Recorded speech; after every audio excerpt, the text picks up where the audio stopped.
আসসালামু আলাইকুম। Engineering concept 000 চ্যানেলের পক্ষ থেকে সবাইকে স্বাগতম।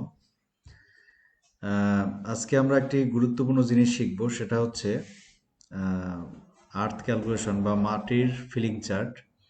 এটা যারা BWDB, LGED, roads and highway এবং অন্যান্য ডিপার্টমেন্টের ইঞ্জিনিয়ার এবং সার্ভেয়ার যারা আছেন, তাদের জন্য এটি একটি মহা গুরুত্বপূর্ণ কাজ। তো এটা খুব সহজে শেখা সম্ভব। অর্থাৎ 1 থেকে 2 মিনিটের ভিতরে এই রকমের একটি চার্ট অটোমেটিক তৈরি করা সম্ভব। এটা অটোক্যাডে ড্রয়িং করার দরকার নেই, শুধু একটি প্রোগ্রাম ব্যবহার করে এটা সম্ভব। তো এটা আমি আজকে শেখানোর চেষ্টা করব, দেখাবো। তো এটা আমার আগে করা ছিল, সবগুলো সেকশন করা ছিল। তো এটা আমরা ডিলিট করে দেব, ডিলিট করে নতুনভাবে আমরা এগুলো করব।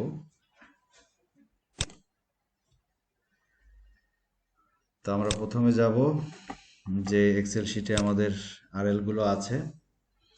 এই যে দেখতে পাচ্ছেন এখানে আরএল এবং ডিস্টেন্স দেয়া আছে। আর এখানে রিমার্কসে কোথায় পন্ড, কোথায় জিওব্যাগ এগুলো আছে ক্লে।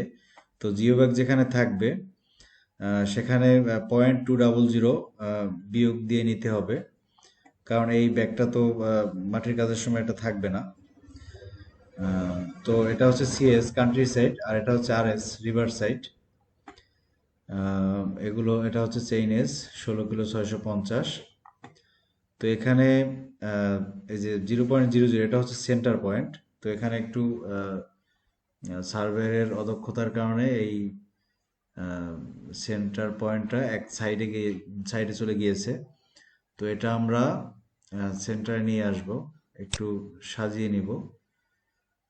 তা আমরা পুরোটা কপি করে এই পাশে নিয়ে তারপর এটা করব। এরপরে আমরা এটা হচ্ছে এখান থেকে রিভার সাইড, আর এই পর্যন্ত হচ্ছে কান্ট্রি সাইড। তো আমরা এখানে একটু সাজিয়ে নেব।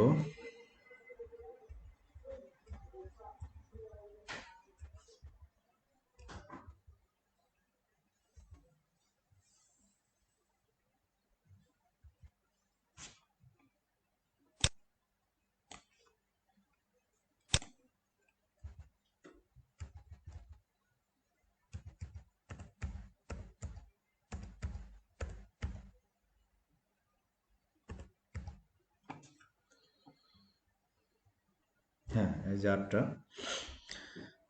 তো এরপরে আমরা আর সেন্টার পয়েন্টের এক পাশে এক্স অক্ষ, এক পাশে ওয়াই অক্ষ, অর্থাৎ আমরা একটা সাইড, সেন্টারের একটা সাইড আমরা প্লাস ধরবো এবং বিপরীত পাশটা আমরা মাইনাস ধরে নিব।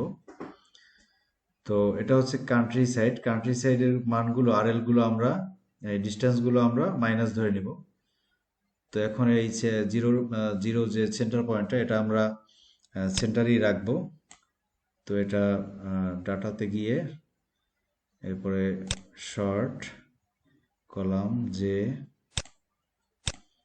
এরপরে লার্জেস্ট টু স্মলেস্ট,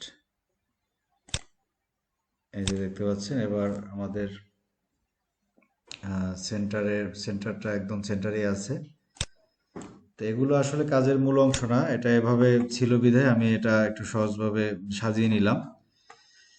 তো এখন আমাদের এই মানগুলো আমাদের যে প্রোগ্রাম আছে, অর্থাৎ এই যে নোটপ্যাড, আমরা এই নোটপ্যাডে এগুলো, এটা হচ্ছে একটা প্রোগ্রাম। এই প্রোগ্রামে এই মানগুলো বসানোর পরে অটোক্যাডে গিয়ে ক্লিক করলেই এই সেকশনগুলো চলে আসবে। তো এখানে কি কি চেঞ্জ করতে হবে সেটা দেখিয়ে দিচ্ছি। এখানে যেমন এটা হচ্ছে কি সেকশন 1, এটা হচ্ছে সেকশন 1, এজন্য এগুলো যেভাবে আছে সেভাবেই থাকবে, শুধু যেগুলো চেঞ্জ করতে হবে সেটা আমি বলে দিচ্ছি। এটা সেকশন 1, শুধু এখানে 1, এখানে যে কোনো সংখ্যা থাকতে পারে, শুধু এখানে 1 দিতে হবে, অর্থাৎ সেকশন 1। 2 এর সময় 2, যেমন এই সেকশন 2, আমি এগুলো সবগুলো করেছি। তো এখন শুধু প্রথম সেকশনটা আমি দেখানোর চেষ্টা করছি। তারপরে সেকশন 1, এরপরে এটা হচ্ছে সেন্টার পয়েন্ট, আর হচ্ছে চেইনেজ, এখানে চেইনেজ বসাবো 16,650, এই যে 16 কিলো 650। এরপরে এটা হচ্ছে ডিস্টেন্স, এই যে লিস্ট, এখানে আমরা এই যে আরএল এবং ডিস্টেন্স এগুলো বসাবো। এই যে নিচের ঘরে হচ্ছে আরএল আর উপরেটা হচ্ছে ডিস্টেন্স।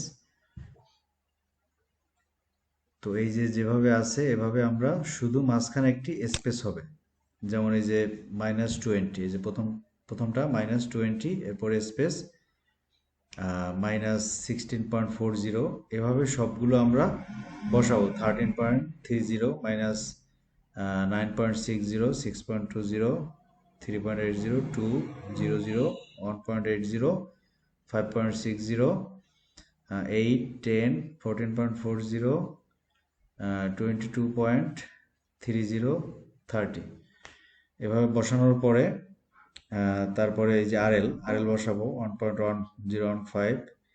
প্রত্যেকটার মাঝখানে একটা স্পেস থাকবে। তো স্পেস থাকার পরে এগুলো ঠিক এভাবে যেভাবে আছে এভাবেই থাকবে, শুধু মানগুলো চেঞ্জ করতে হবে। তারপরে এই যে সেকশন 2 চেইনেজ, তারপরে এই যে আরএল এবং ডিস্টেন্স এগুলো বসানো হয়েছে।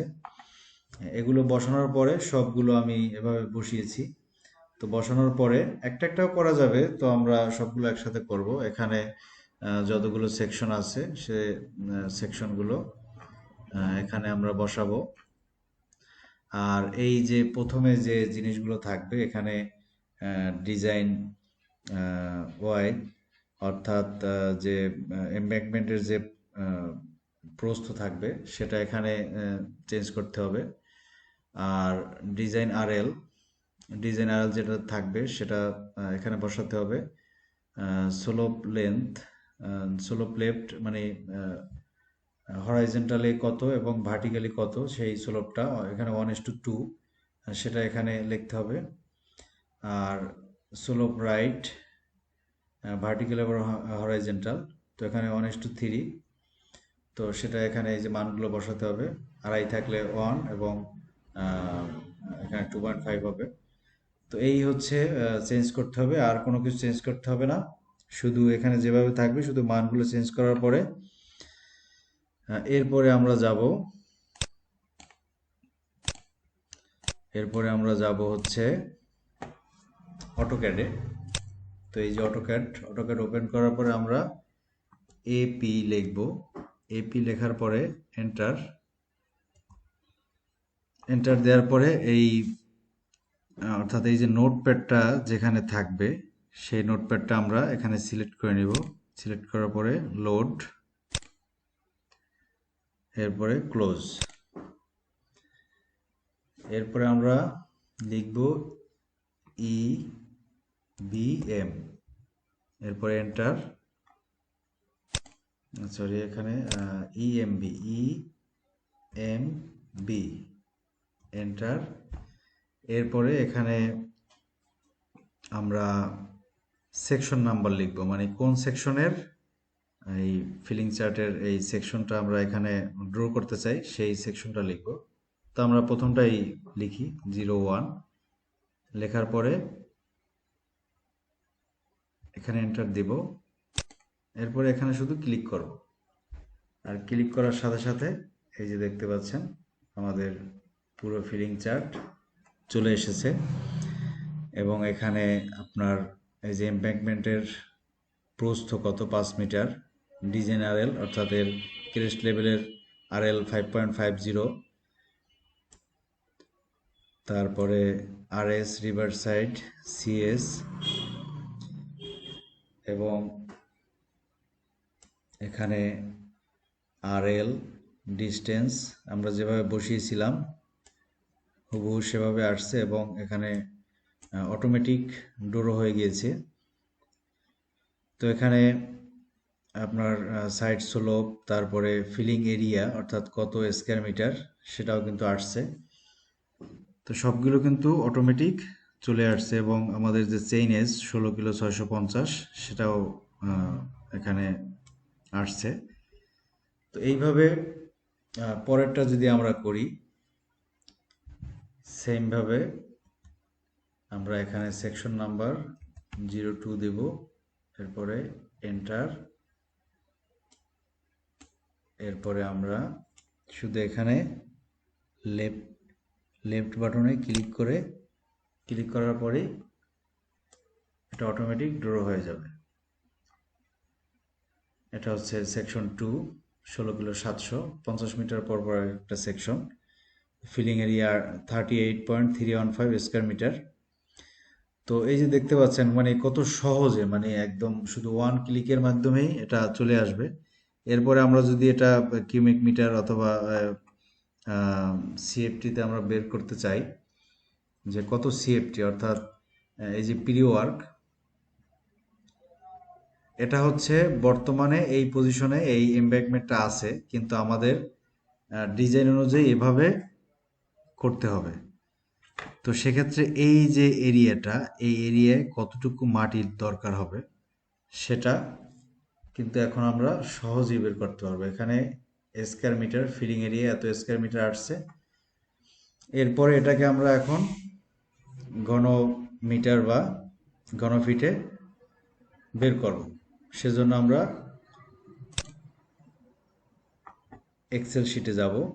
আমরা একটি এক্সেল শিট তৈরি করে রেখেছি, সেটা হচ্ছে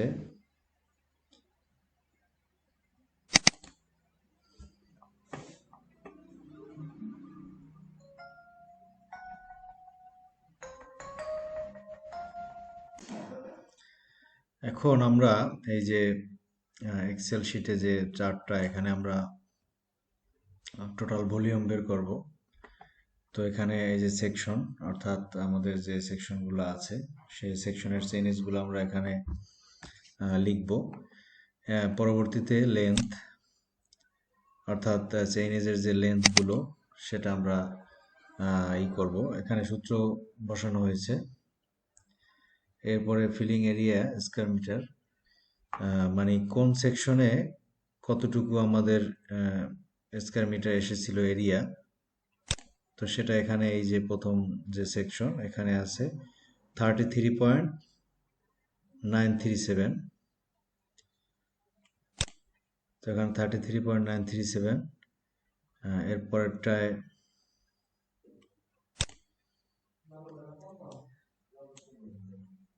38.315,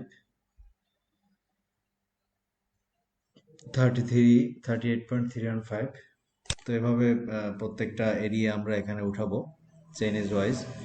উঠানোর পরে এরপরে আমরা অ্যাভারেজ ফিলিং এরিয়া, অর্থাৎ চেইনেজের শুরু এবং স্টার্টিং পয়েন্ট এবং এন্ডিং পয়েন্ট, এই দুটা যোগফলকে 2 দিয়ে ভাগ করা, অর্থাৎ অ্যাভারেজ করার পরে অ্যাভারেজ করে নিব আমরা। এই যে দেখতে পাচ্ছেন এভাবে সবগুলো অ্যাভারেজ করে নিব পুরো লেন্থটাকে। এরপর হচ্ছে ভলিউম। তো ভলিউম হচ্ছে স্কয়ার মিটারের সাথে টোটাল যে লেন্থ এটা গুণ হবে, অর্থাৎ এই যে আমরা E6, এটা আমরা এখানে আমাদের এভারেজ এরিয়া, তো এর সাথে গুণ হবে C6, তো এটা হচ্ছে এই যে 50 মিটার, অর্থাৎ লেন্থ ওই সেকশনের যতটুকু লেন্থ, এটা গুণ করার পরে এভাবে আপনার টোটাল 17,919.99 কিউবিক মিটার মাটির কাজ করতে হবে, ফিলিং করতে হবে। আর টোটাল লেন্থ হচ্ছে 500 মিটার। 500 মিটারে আমাদের এত। আর সিএফটি হিসেবে এটার সাথে আমরা সিএফটির একক যে আপনার 1 কিউবিক মিটার সমান 35.315 সিএফটি, এটা দিয়ে গুণ করার পরে আমরা এটা সিএফটির হিসেবে আসবে। এখানে 6,32,844 সিএফটি মাটির দরকার হবে এখানে কাজ করতে। তো এটা খুব অল্প সময়ে, এটা ভিডিওটা অনেক একটু ধীরে সুস্থে বা বিস্তারিত বোঝানোর জন্য এটা একটু সময় বেশি দীর্ঘায়িত হয়েছে ভিডিওটা, কিন্তু বাস্তবে করতে এটা 3 থেকে 4 মিনিট, এর বেশি দরকার হবে না। তো এভাবে আমরা প্রতিটা এম্বাঙ্কমেন্ট বা এলজিডির যে রাস্তার ফিলিংয়ের যে কাজগুলো, বা কত কিউবিক মিটার মাটি দরকার বা কত সিএফটি মাটি দরকার, সেটা এভাবে আমরা সবগুলো বের করতে পারবো। আর এই যে এই প্রোগ্রামটা যেভাবে দেখালাম, যেভাবে আছে সেভাবেই থাকবে, কোনো চেঞ্জ করতে হবে না, শুধু সংখ্যাগুলো স্পেস দিয়ে দিয়ে চেঞ্জ করলে অটোমেটিক অটোক্যাড এটা ড্র হবে। তো ধন্যবাদ সবাইকে। আসসালামু আলাইকুম।